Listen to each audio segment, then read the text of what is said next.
लक्ष्मीनाथसमारम्भां नादयामुनमध्यमाम् अस्मदाचार्यपर्यन्तां वन्दे गुरुपरम्परां यदिराजाय विद्महे श्रीभाष्यकाराय धीमहि तन्नो रामानुजार्य प्रचोदयात् ஆழ்வார்கள் திருவடிகளே சரணம் எம்பெருமானார் திருவடிகளே சரணம் ஜீயர் திருவடிகளே சரணம் यो नित्यमच्युतपदाम्बुजयुग्मरुक्म व्यामोगदस्दतितरानतृणाय मेने अस्मद्गुरोर्भगवतोऽस्य दयैकसिन्धो रामानुजस्य शरणं शरणं प्रपद्ये நீரார் கடலும் நிலமும் முழுதுண்டு ஏலார் ஆலம் இளந்தளிர்மேல் துயிலந்தாய் சீரார் திருவேங்கட மாமலை மேயாராமுதே அடியேர் கருளாயே.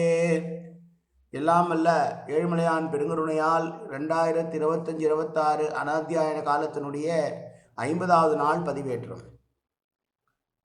பிள்ளை பெருமாள் ஐயங்காரருடைய திருவேங்கடத்தந்தாதி என்கிற அற்புதமான பாசுரம் நூல்களில் இன்றைக்கு 86வது பாசுரத்தை சேவிக்க இருக்கிறோம். முதலிலே தனியனை அனுபவிப்போம். மட்டு அலை தந்தலை சூழ் வடவேங்கட வாணனுக்கு தொட்டு அலை உண்ட பிரானுக்கு அன்பு ஆம் பட்டர் தூய பொற்றாளுள் தலை உண்ட மணவாளதாசன் உகந்துரைத்த கட்டளை சே திரு அந்தாதி 100 கலித்துறையே. இப்போது பாசுரத்தை பார்ப்போம். 86வது பாசுரம்.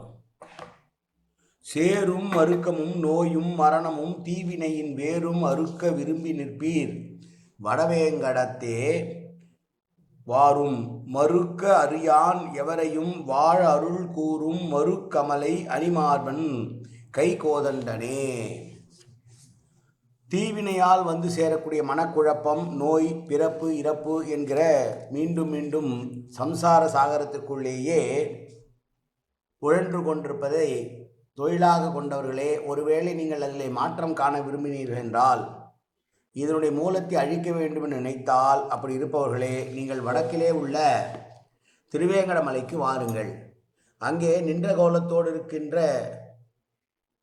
பெருமாளையும், ஒரு பக்கம் மலைமகளையும் நிலமகளையும், ஒரு பக்கம் மலர்மகளையும் தாங்கி இருக்க கொண்டிருக்கிறவனும், மலர்மகளாம் பெரியாட்டியை தன்னுடைய மார்பிலேயே தாங்கி கொண்டிருக்கிறவனானும், கையிலே கோதண்டம் என்கிற வில்லை ஏந்தியனுமான திருமால் தன்னை அடைக்கலம் அடைந்தவர்களுக்கு எத்தன்மையானராக இருந்தாலும் அவரை விளக்காமல் அவர்களை தன் அடியவர் அனைவரும் இங்கு இனிமே வாழுமாறு கருணை புரிவான் என்று சொல்கிறார். நம்முடைய தரத்தின் அடிப்படையிலே பெருமாளை சேருவது என்பது நடக்கவே நடக்காது. நமக்கே நம்முடைய குற்றம் தெரியும், பாவம் தெரியும். ஆனால் திருவேங்கட மலையிலே தன்னுடைய மார்பிலேயே பிராட்டியை வைத்துக் கொண்டிருக்கிற பெருமான், கையிலே கோதண்டம் என்கிற வில்லை தாண்டிய அந்த பெருமாளானவன் யாரையுமே விளக்க மாட்டான். அவனுக்கு உயர்வு தாழ்வுள்ளவர்கள் என்று யாரும் கிடையாது. அவனை சரணடைந்தவர்கள் யாராக இருந்தாலும், எந்த தன்மை உடையவர்களாக இருந்தாலும், கோவிந்தா உன்னை நான் சரணடைந்தேன் என்று கூவிவிட்டால் போதும் அவர்களை காப்பாற்றுவான் என்று சொல்லுகிற பாசுரம். பெருமாளுடைய கருணையை புரிந்து சொல்லுகிற பாசுரம். பெருமாளுக்கு இவன் இனியவன் இவன் இன்னாதவன் என்றெல்லாம் கிடையாது.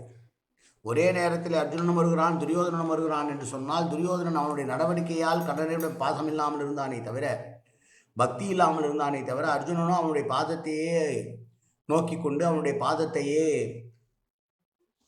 மெதுவாக பிடித்து விட்டு கொண்டிருந்த காரணத்தால் முழித்தவுடனே அர்ஜுனனை பார்த்ததாக சொல்லுவான் கண்ணன். கண்ணனுக்கு எல்லாம் தெரிந்திருந்தாலும் துரியோதனுடைய அகம்பாவம் அவனை கண்ணனை விட்டு விலக்கி வைத்ததை தவிர, கண்ணனுக்கு துரியோதனனும் ஒன்று தான், அர்ஜுனனும் ஒன்று தான். ஆனால் துரியோதனன் தர்மத்துக்கு அப்பாற்பட்டு இருக்கக்கூடியவனாய் இருப்பதனால் அவன் என்னுடைய விரோதி, பாண்டவர்களுடைய நட்பன் என்று சொன்னானே வழி. கண்ணனை பொறுத்த வரைக்கும் எல்லோரும் ஒன்றுதான். அதுமால பெருமாள் திருமலையில் நிற்கக்கூடிய பெருமாள் மலர்மகளை தன்னுடைய மார்பிலே தாங்கிய அந்த பெருமாளுக்கு இவன் வேறு அவன் வேறு, இவன் நல்லவன் கெட்டவன் என்றெல்லாம் கிடையாது. யாரெல்லாம் அவனை சரணடைகிறார்களோ அப்படி சரணடைகிறவர்கள் எல்லோரையும் காப்பாற்ற வேண்டும் என்று இச்சை கொண்டு காப்பாற்றக்கூடியவனாக, கருணை புரிபவனாக இருக்கிறான். எனவே அவனுடைய பாதத்தை சேருவோம் என்று சொல்லுகிற 86வது பாசுரம். மீண்டும் பாசுரத்தை பார்க்கலாம். சேரும் மறுக்கமும் நோயும் மரணமும் தீவினையின் வேரும் அறுக்க விரும்பி நிற்பீர் வடவேங்கடத்தே வாரும் மறுக்க அறியான் எவரையும் வாழ அருள் கூறும் மறுக்கமலை அணிமார்பன் கைகோதண்டனே. காயேன வாச்சா மனசேந்திரியர்வா உத்யாப்தனாவா பிரகதேது சுபாவாது கரோமி எதது சகலம் பரஸ்மை ஸ்ரீமன் நாராயணாயேதி சமர்ப்பயாமி. உடலாலும் உள்ளத்தாலும் வாக்காலும் சகலவிதமான பாபங்களும் தோஷங்களும் நிறைந்ததாக உலகத்தோடு இயல்பிருந்த போதிலும் அடியேன் செய்கிற நல்வினையோ தீவினையோ அத்தனையும் உன்னுடைய கமலமலர் பாதங்களில் சமர்ப்பிக்கிறேன் கண்ணா. காத்துருவாய் கண்ணா, ஏற்றுக்கொள்வாய் கண்ணா. எப்போதும் திருநாமம் கண்ணா கண்ணா கண்ணா என்று என் நாவில் வருவதற்கு அருள்புரிவாய் கண்ணா. சர்வத்திர கோவிந்தநாம சங்கீர்த்தனம். கோவிந்தா கோவிந்தா கோவிந்தா கோவிந்தா கோவிந்தா கோவிந்தா கோவிந்தா கோவிந்தா கோவிந்தா.